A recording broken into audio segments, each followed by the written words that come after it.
Hello everybody, my name is Kate Dougan and I work in the staff team of the Norfolk Coast Partnership.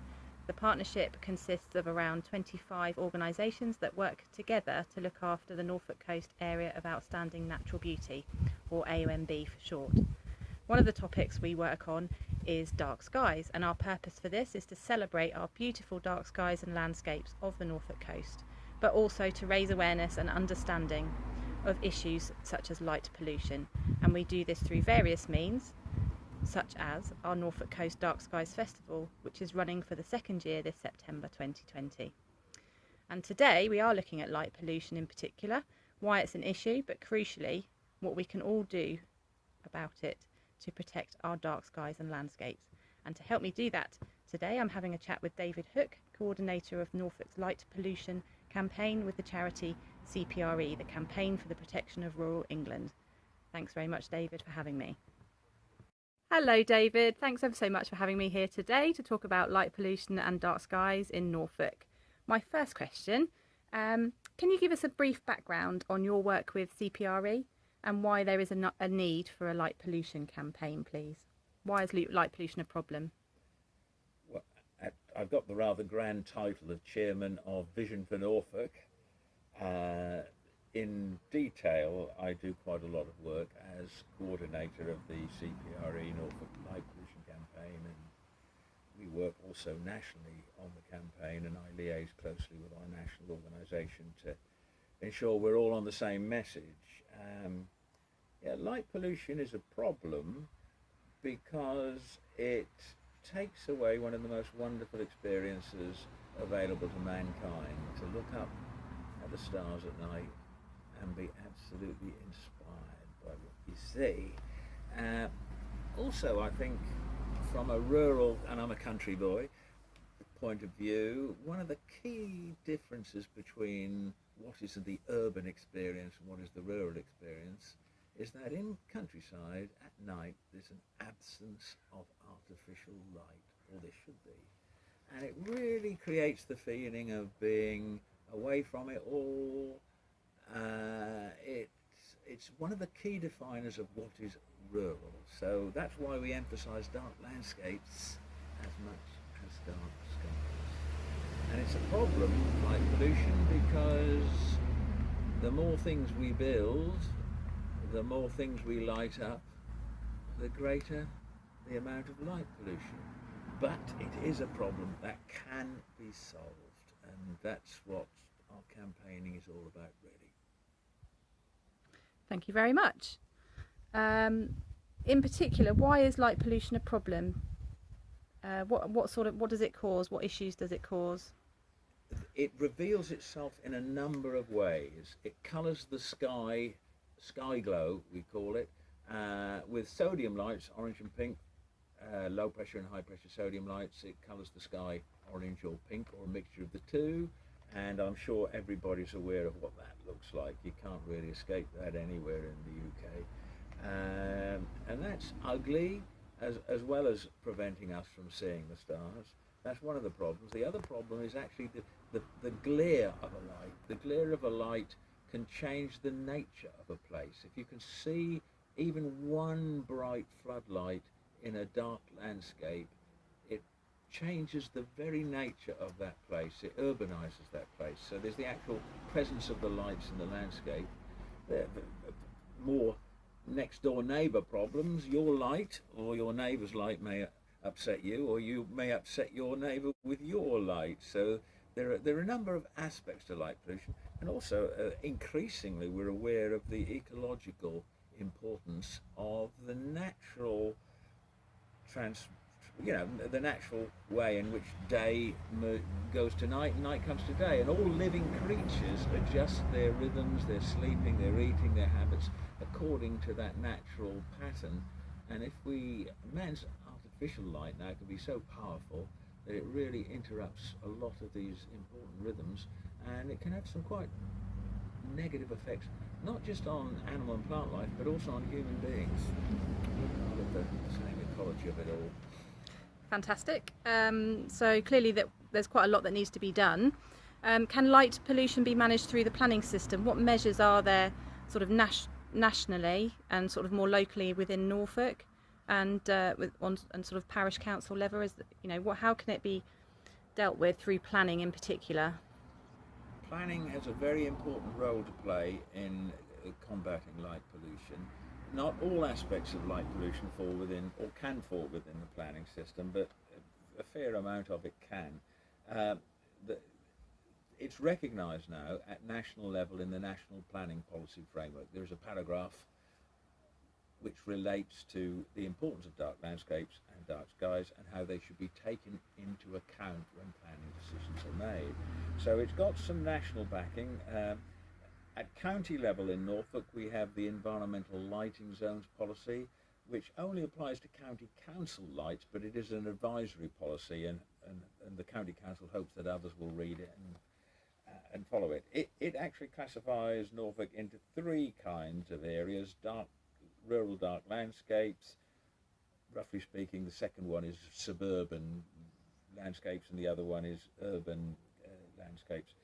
In rural dark landscapes, it recommends full cut-off flat glass lights, and it's a very useful policy, as in it actually has a map to go with it, which shows where the rural dark landscapes are.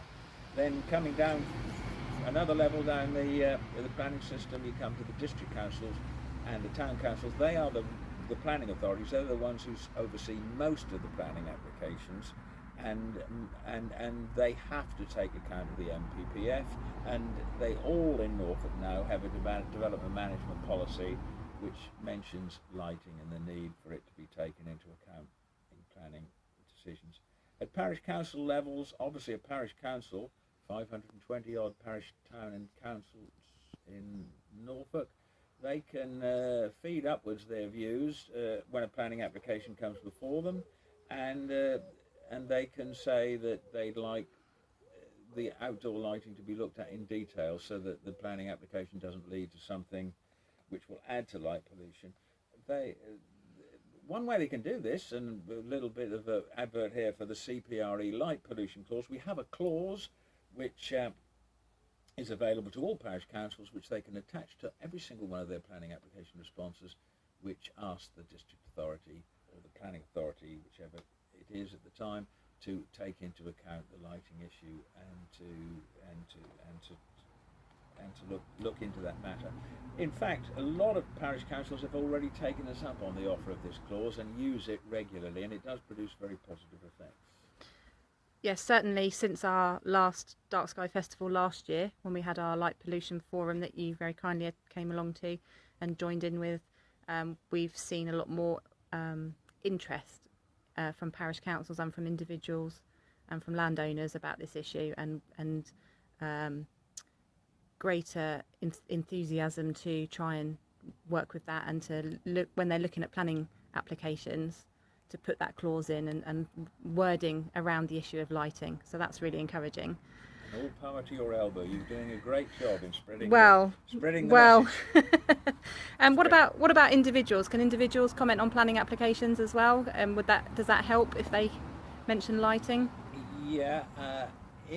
Obviously, at the moment, under the present system, every planning application, every member of the public can comment if they choose to do so on any planning application they wish to, mainly via the local authority website. And of course, if they're concerned about the possibility of a development causing them problems in terms of lighting, they can have their say on the planning application. It doesn't all have to go through the governmental channels. And we'll post some links up to that particular page so people can access that wording and access information about the planning system. So that's brilliant, thank you. What about outside of the planning system? How can we address issues, or what are the issues, and how can we address them to do with lighting outside of the planning system? This is the nub of the problem, really, because public lighting which goes through the planning system, lighting provided by public authorities, is getting better. The use of LED lights, which can be very well directed to where the light needs to go, they're also usually enclosed in reasonably good fitments, and they're a white light source, which means that they don't look as urbanizing in the countryside as sodium lights did previously. Public lighting is getting better, but the lighting put up by households, by industry, agriculture, you name it, golf courses, golf driving ranges, etc., that can be a huge problem, and not all of that is regulated. If there's a new planning application for a new development, then lighting can be looked at as part of that. But if you've got a building and you decide to light it, there's very little that can be done if you use the worst kind of most inappropriate light. So yes, there is a big problem created by lots of individual decisions being made by all kinds of people all over the place. That does continue to cause problems for light pollution. So that suggests that more guidance is needed about what's appropriate and that sort of thing, I'm guessing. Ideally, it would be great if every outside light required planning permission. Okay. But that is not the situation at present. Yeah, understood. But, I mean, there's all kinds of different different kinds of pollution, isn't there? You've got water pollution, you've got air pollution, you've got noise pollution, and you've got light pollution. Is light pollution an easier pollution to deal with, and how can we all do something about it? Can we all do something to take that away and to reduce its impact, especially in the rural areas? Absolutely, it is a problem that can be solved. That's the crucial point. If the first question a person should ask when they consider putting up a light for whatever reason is, do I need the light? Is it going to really serve a purpose?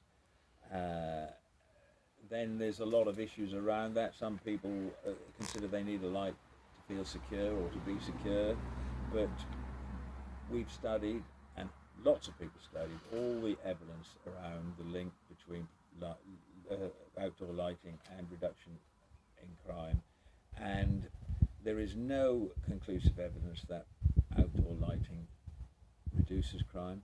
There is a lot of evidence that it has no impact, and there's an increasing amount of evidence to show that it can be counterproductive.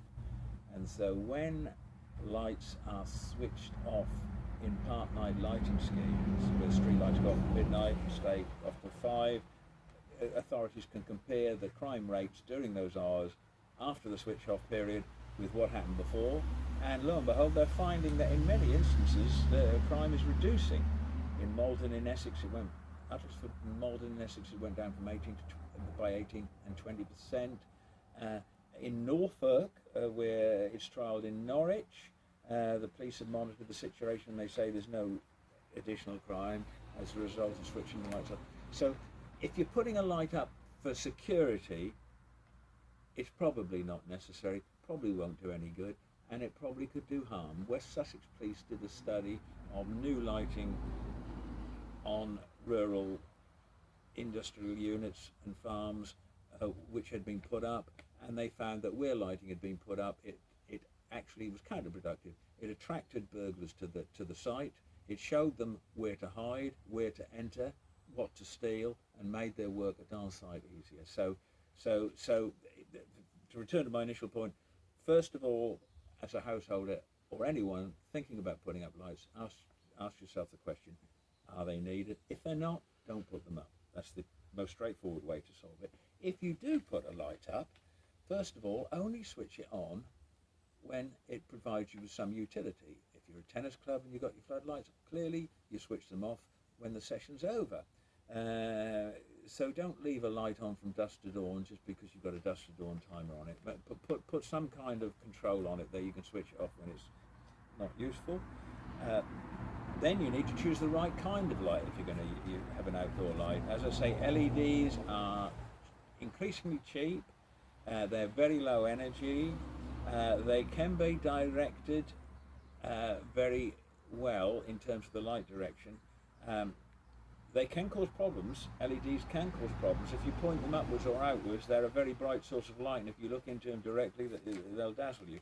But if you direct them downwards, enclose them in what we call technically full cut-off flat glass fitments.